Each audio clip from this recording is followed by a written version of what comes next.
Well, today is the 3rd of February, and I just checked the moisture levels on all these plants and gave this bed a drink.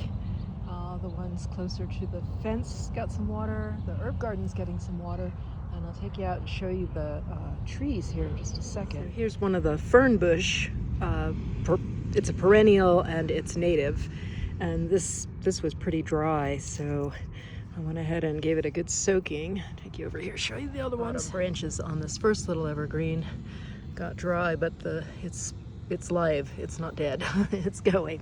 It got a good soaking. The big one here, the moisture levels under it and around in the bed are still really good. So happy about that. And the same thing with the native plum tree, and the same thing with the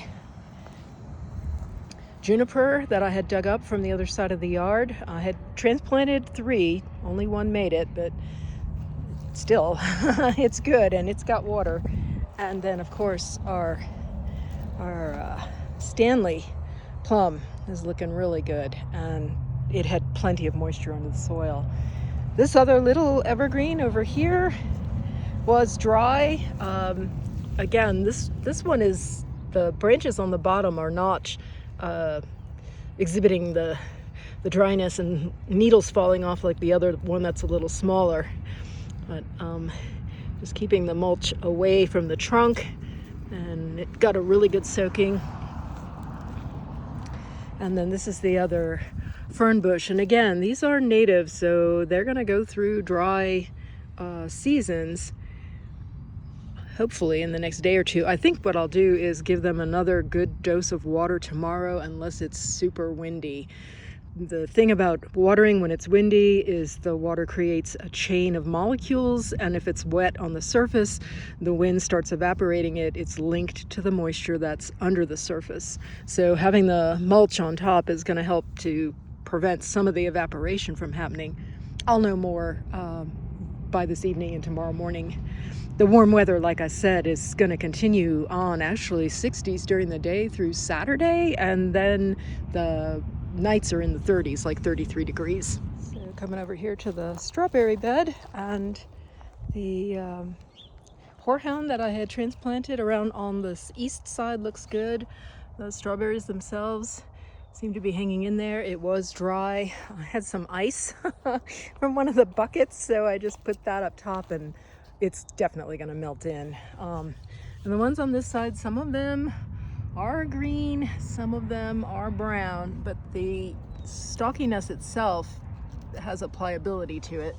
So we'll know in a couple months really, it'll be officially spring, so we'll know more at that point. Nobody has taken up residence yet. It's too soon for that, but that is a bluebird house, and I've put up some seeds. And the other day I saw a ladderback woodpecker. This is my first ladderback woodpecker. And then over here are all the bags of leaves that I got for Christmas, and I used the ones in the white bags are just apple, and I used that on the garlic. There is no sign of anything coming up in the garlic bed yet. Multiflora rose, and it was dry here too. Of course, the sun reflects off the fence, but I went ahead and gave it a drink, and I'm gonna take you around back. Here's the garlic bed, all nice and cozy underneath the apple leaves, and like I said, the soil is moist.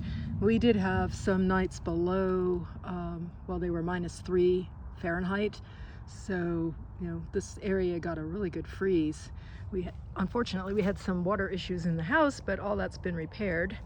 I'll show you the other thing over here. Below those dry leaves right there is where I put the comfrey in, and here is where I put in a horseradish.